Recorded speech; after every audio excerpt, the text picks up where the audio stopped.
to Two Roads Crossing, a podcast production of the Christian Veterinary Mission. Do you wonder how your faith fits together with your profession?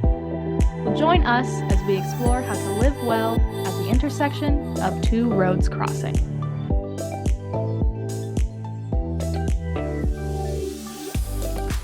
Well, hello and welcome to Two Roads Crossing, a podcast production of the Christian Veterinary Mission. If this is your first time joining us, welcome. My name is Barry Schwank. I am an active pastor and veterinarian and your host as we explore the intersection of faith and veterinary medicine. If this really is your first time joining us, you've missed two really good episodes prior to this one. It's a part of a three-part series here. And I would encourage you to go back and listen to those two previous episodes. I am joined by a former long-term field worker from Bolivia, Heidi Janecke. Heidi, I appreciate you sticking around with me to have all these talks. It's a huge order, and I know that you're awful busy, so I appreciate it. You all were in Bolivia for, was it 17 years? Correct. Okay. And when did you transition back to the United States? 6 years ago. 6 years ago. How was that? How was that for you? Well, it wasn't easy. And it's still, I guess, I did some research when we were transitioning back. It was because my brother was dying of cancer. He had a brain cancer that was very, very aggressive and didn't have a lot of time left. And so that with the idea that my husband's ministry was kind of coming down, sort of a good time for him probably to close shop. For me, I would have gone through Bolivia and left Bolivia with my feet first. I loved what I did. I love what I did and had no intention of leaving, but it was time.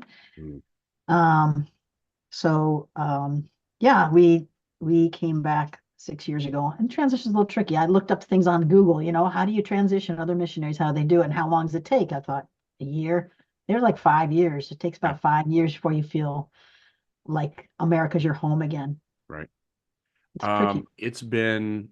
It's now been 11 years, or no, it's been 10 years for us now. No, 11. And we're almost transitioned. It's one of those things. And even for our kids, there are things, it's hard feeling like your heart has two homes. That's for sure.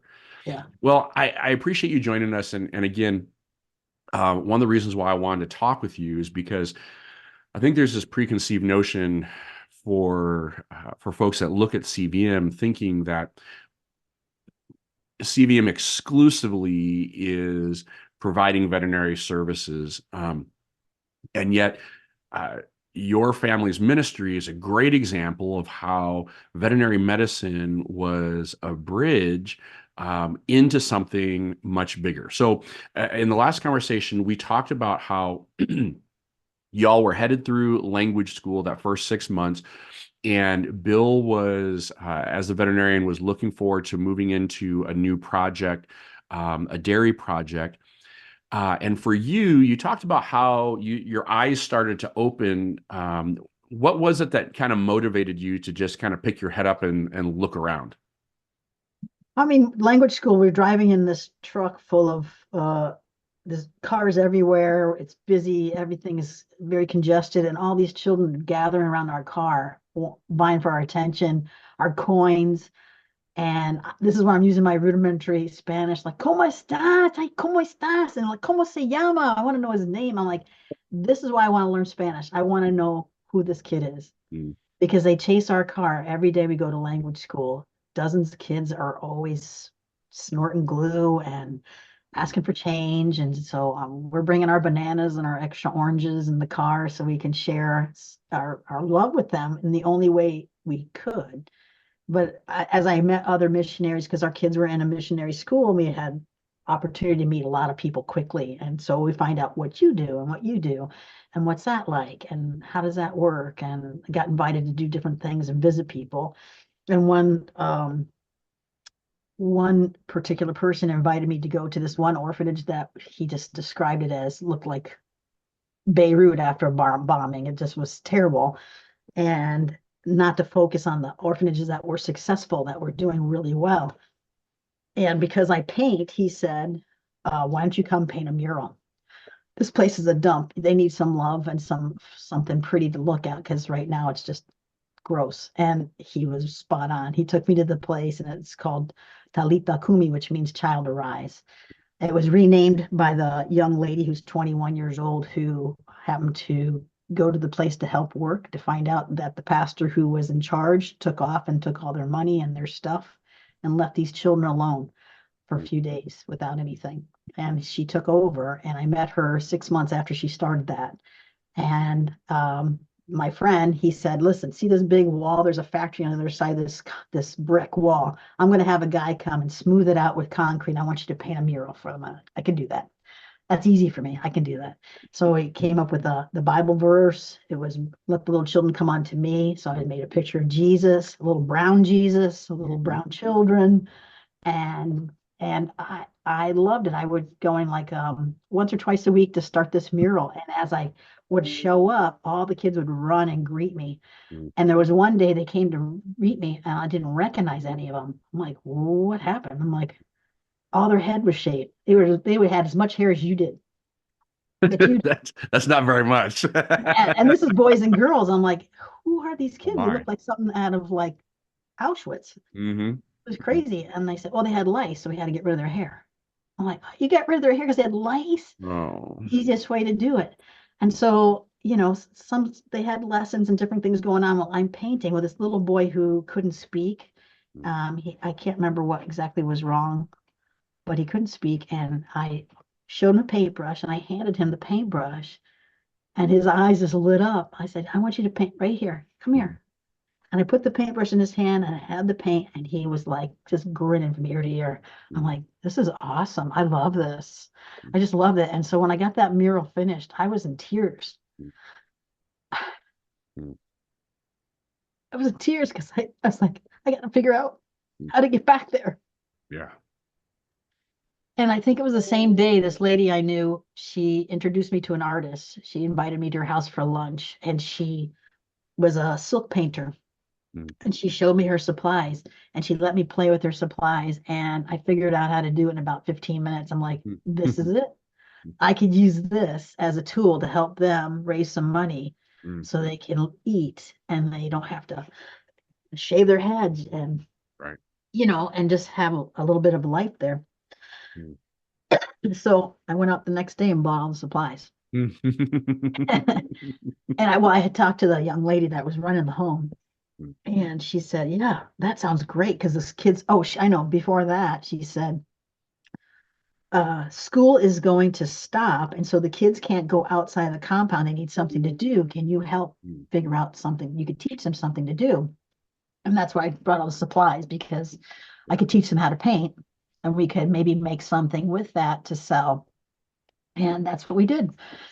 Started kind of small, and things were pretty gross at first, but then it was really remarkable. When you give a kid a paintbrush for the first time, you realize that God the creator made everybody a creator.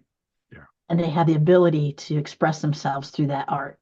And this kind of painting is like watercolor. It's very easy and fun to do. And so we figured out things we could do, and then we'd make scarves, and then we figured out ways to sell those scarves. And I brought along some friends that I met at the church that weren't missionaries. They were there for other reasons, for government, and they wanted to help too financially. So a board was established. I was on the initial board, and decided that they needed a better place to live because they were on borrowed property.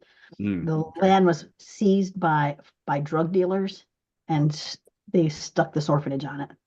And it was terrible. I mean, the walls are all broken down, and it's just a mess, and the open sewers, and it was just nasty. So a few of us got together and tried to figure out what we can do. And this lady that I met said, yeah, we're looking for a new place to live, and we found this property that might be really good for you guys. And so we went to see the property and met with the missionary that owned it. He was from Switzerland, and he was doing all his work out in the countryside, like far, far away. And so he wanted to get rid of it. And he said, yeah, you can have it. Here's the keys. I'm like, whoa, whoa, whoa, whoa, whoa, whoa. What are you talking about? It was like $65,000. Like, we Wow. just met ourselves. We just Right. met. We just don't even know much what we're doing. And not that I didn't have faith, but I was like, oh, mercy, this Wow. is scary. Hmm. Within about 2 weeks, we all prayed about it and went to our separate missions Mm. and talked to supporters. And we had, I think, $15,000 in 2 weeks. Wow. And if God could provide $15,000 in 2 weeks, what could he do with little time? And Yeah. so we bought the property. The guy gave us the key Mm. and Mm. converted it into an orphanage and had the kids move. Um, Probably maybe it was like 2, 3 months later. I hope I got my timeline right, but I think I did. Mm. And so we had boys and girls. A unique part about this particular orphanage, most orphanages around the world are segregated by sex. So boys go to one home, girls go another. So if you're an orphan, how horrible is it that you not only lose your parents, but you lose your brother Right. or you lose your sister? So in this home, our focus was going to be to keep brothers and sisters together. Mm. The problem with having brothers and sisters together, not all related, right? So there's other people's brothers there and there's other people's sisters there. So Right. the keeping it safe was a challenge. And so we had to divide up the property. So it was boys in one area, girls in another. But then the kids could be raised together Right. and not lose that family, and also raised in the same way. So they had the same um, upbringing, the same experiences and that shared life together in Christ. And so, as a Christian orphanage, that was the priority. So, fast forward a little bit further, we ended up paying for that property rather quickly. Within about a year, we had all the money. It was just amazing. Wow. And the board is established, and we're trying to figure out how to do things, right? We're reinventing the wheel Right. and all that sort of stuff. And I'm painting with the kids, and we are successfully making scarves. And then we had a fashion show, and we've had making clothes, and we're doing all kinds of stuff to make that happen and selling it in the United States and Canada through mules. People would bring the stuff back to their church and present it and say, this is for an orphanage, and things like that. And it worked out very well. So I'd go there about 3 times a week because I was still teaching at the mission school. I was teaching art at mission school in the morning, a couple days a week as well. And I'm still a mother, so I had to be home by 3 o'clock. So Right. my kids Right. would like, there's my mother. She's where she's supposed to be. That's right. Mm. And then yeah, so then a property next door became available, and we purchased that property, and that became the boys' home. So the homes were just had a wall between them. It's a city orphanage, and it was 10 minutes from our house. So I Right. could walk to work. It was really great. I think that we have to a fairly substantial rate. I think that here in our country we have a loaves and fishes kind of complex. Because when I listen to your story, I think about how you could look at a particular problem, like the number of kids that had lost their parents, that are huffing glue in the park, and you can look at that and you can be overwhelmed by just the sheer volume of the need, that it moves you to inaction. Because after all, what can I do to solve the problem? And yet what you had was a paintbrush, a loaf and a fish, right? And most people would say, that's ridiculous. Why would you? The kids need food and water and housing and blah, blah, blah. And so why would you go to them offering a paintbrush? And yet, loaves and fishes in the hands of Jesus does miraculous things. And that Yeah. chain of events that happen all began because someone took you to a rundown orphanage and you offered what you had, and God just kind of did the rest. It wasn't Heidi Janecke doing anything. It was God moving and just happened to use you as his paintbrush in order to paint a little bit of a brighter possibility and opportunity for those kids. How how early into your time in Bolivia did this connection actually happen? Within the year. I Okay. mean, I had gone to see the play, started that well, we're still in language school, which Mm. was kind of like my husband's like, don't do that because you're going to get sucked in and you won't be able to finish language school. Right. But it was my carrot, if I could Right. just, if I could do language, it would give me something fun to do Hmm. too, because language school's not fun. Um, and so my best tutors were 7 year olds. Those that's my Spanish as a 7 year old at kinder. Mm. So that was where I kind of felt most comfortable. I love kids. I really enjoyed getting to know them. And coming up from a dysfunctional family, I have the advantage of going where you begin is not where you end. Right. So Yeah. I became their cheerleader, and that's my probably that's my superpower to see Mm. that in myself, but also in little kids that they know. Just because you're an orphan doesn't mean your life is never going to be good. Right. You have opportunities, you're going to see that, and God is with you. And so I was so fortunate as time went by and I'm at the home every day. New kids would show up at the door and they walk through with a black garbage bag with the meager belongings they have, with some stranger who's from social services saying, "This is where you're going to live. See Mm. ya." Right. And we're the welcoming committee for Jesus. Yeah. And I see them walk through the door and I have almost a grin in my eyes because I'm like, you have no idea how blessed you are to be here Right. versus other places because we're gonna love the socks off you. Right. And Right. even though sometimes they were um in terrible mentally, they were just like Mm. broken and Right. angry and horribly upset, swearing and being crazy. And he's like, we're gonna get you, don't you worry. In about 2 weeks, you're gonna be melted right in here and you're gonna love it. Mm. And they did. And Mm.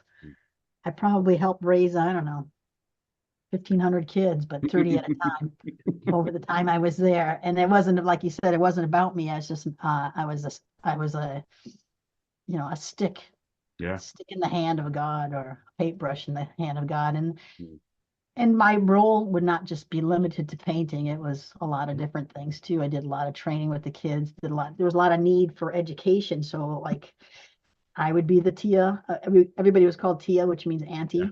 And so I would be the Tia that would maybe have tea parties and we would practice reading, Mm. with 3 or 4 little kids, and we pass the book around and ask questions and try to get them to get comprehension. Because if the kid came to the home in the middle of the school year, sometimes they weren't allowed to go to school until Oh. semester ended. Yeah. And then they got to, because most of the kids came without any education at all. They could be Mm. 10 years old and not even know how to write their name. Yeah. Well, often the kids were good at math because they had often had to manipulate money wherever they were prior to coming. Mm. So we play school and we play store and we read books and we play games and we kind of figure out where what they're really good at, Right. and then emphasize that. And then they had chores to do. Everybody had chores. This was not hotel. Mm. Everybody had to learn how to cook. Everybody had to learn how to clean their clothes. Most of the kids know how to do that already. As a white person coming from America, I was appalled that these children were trying to wash a blanket that weighed 50 pounds wet in a sink of water. And I'm like, this Right. is crazy. We got to get a washing machine for these people. This is nuts. And so I write my church back home and, oh yeah, let's get them a washing machine. Mhm. Well, then the roof leaked and we had to get the roof fixed. And so Yeah. we used the money for that. And what I realized, Barry, was that Mm. in my white mind, first world mind, if I had got them a wash machine, they wouldn't know how to take care of themselves when they grew up. When they turned 18 and had to leave the home, they didn't know how to wash clothes. They'd be in big trouble. Yep. So culturally, it wasn't inappropriate for me to think they needed to have a wash machine. There's a lot of there's a lot of tractors abandoned on the side of the road in Ethiopia for the exact same exact same reason. What strikes me is how God can use your broken past to help heal somebody's present. Yeah. And sometimes when we think about missions, again, we think about what is it that I can offer? What can I bring to the table? What can I do? And we don't think about we don't think about the brokenness of our past. We don't think about our hurts as being places, the places where God has healed us and touched our lives provides an opportunity for you to connect with people in a unique and special and loving way to help bring hope and to help bring joy and to, for the first time, maybe in an entire life, to experience what true godly love is like. And the only way, we're able to love because he loved us first, right? That's how it goes. And you can't expect someone, get up, arise daughter, right? Unless there's a reason to arise, and unless there's someone who's going to give you the strength to get up. And I just love that. I just love that about your story.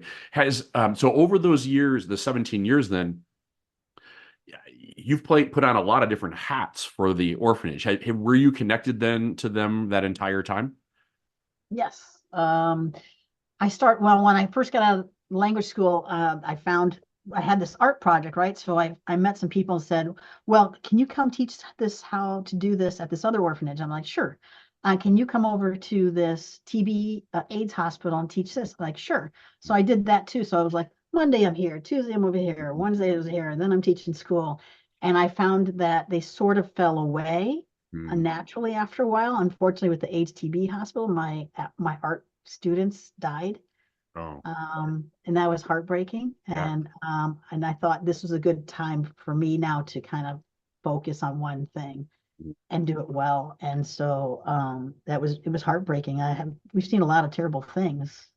Um, but for me, they were very receptive to me, and I was very receptive to them, and they wanted me to be there. It was close to my house. It worked out very well that I could do this and still be home by 3 o'clock to see my kids at the door, not knowing that I had been doing all kinds of crazy hard stuff all day long. They didn't have much concept of it. Although our kids came to the home a lot. I mean, we did some things as a family there.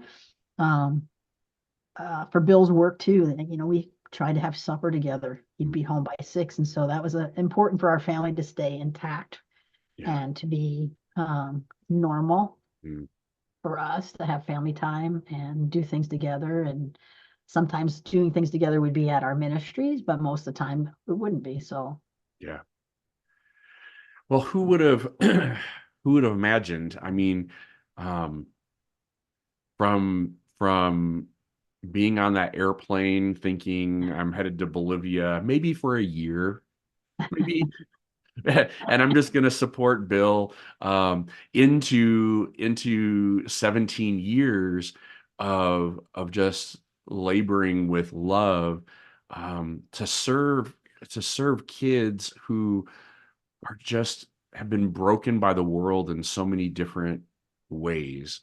Um, how did you emotionally and spiritually handle that level of brokenness?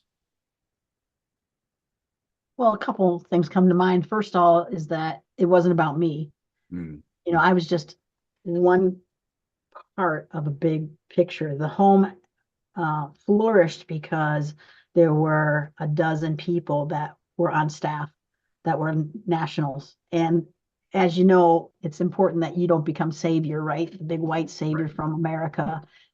That's not my role, right? So my role is to support the staff and help them. What do you need? How can I help you? This kid's being naughty. Can you take him out and do this game with them? I can do that. Can you do this? So can you help cook? Yeah, I can do that too. So it's not just about me and my ministry. It wasn't that sort of mentality. I think that helps knowing that God also, for such a time as this, I'm being used, because we never knew when a child walks through that door, that big metal door open, we see these little faces. We, as a team, decided this little child's going to be with us the whole time, forever. Sometimes that little child was only with us maybe a week, but sometimes they were there for 2 years. Sometimes they were there the whole time until they were old enough to leave at 18, when they had to leave by the law. So keeping that in mind, there was a routine involved. This is how we get them acclimated. This is how we show them how to do things. This is what we try to encourage them, sign them to one person who would help them, kind of a grown-up, so they would, and it would be a Bolivian grown-up, not me.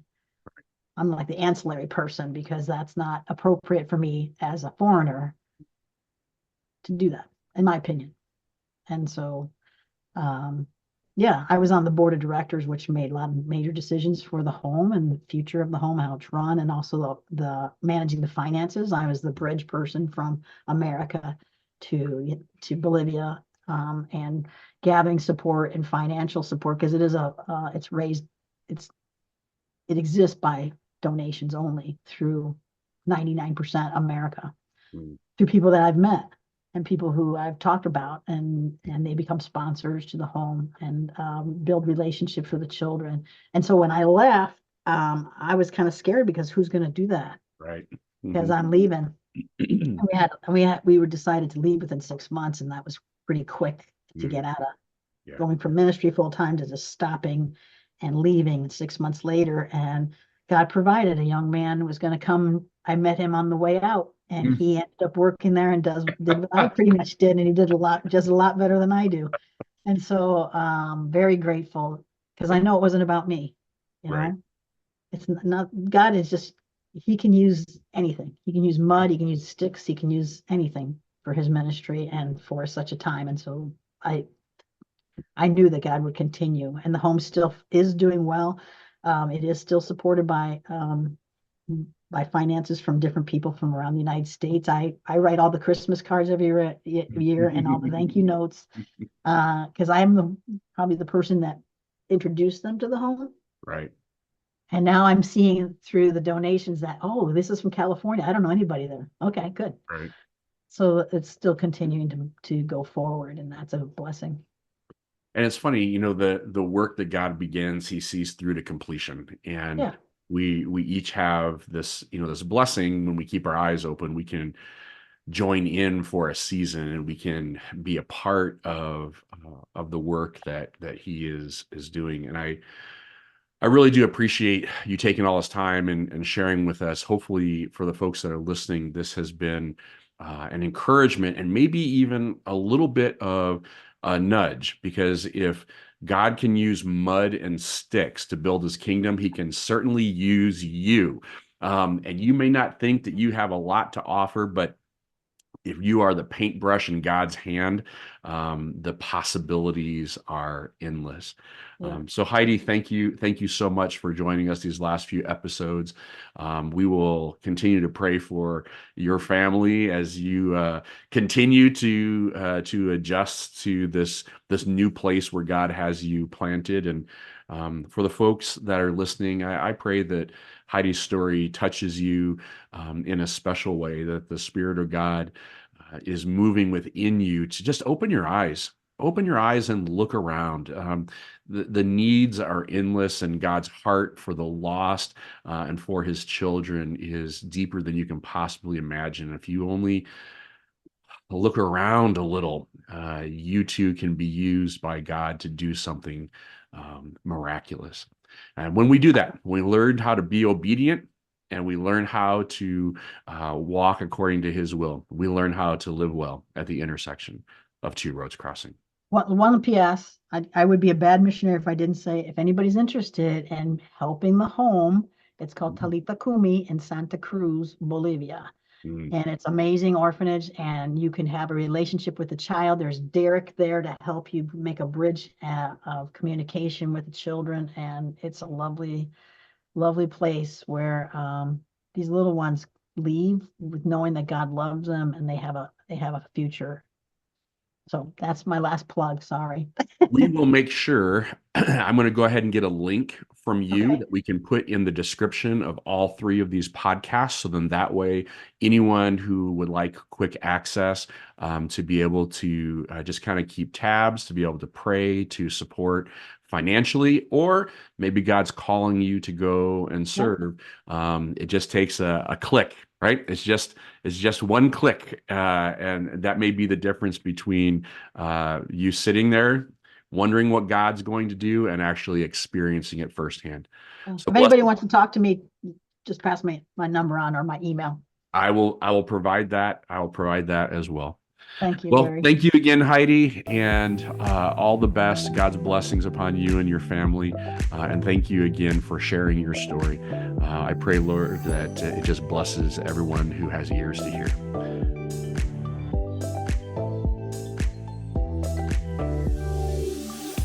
Thank you for listening to Two Roads Crossing, a podcast production of the Christian Veterinary Mission. If you were blessed by this content, like and subscribe so that you are alerted when new content is released. If you would like more information about CVM, or if you have questions, comments, or topical suggestions, you can find us online at www.cvm.org. Or you can contact us by emailing podcast@cvm.org. God has a plan for the nations, and that plan includes you. We pray that CVM has encouraged you to live out your calling with confidence and competence. So, until next time, may the voice of the shepherd ring loud and clear as you follow him in faith to the intersection of two roads crossing.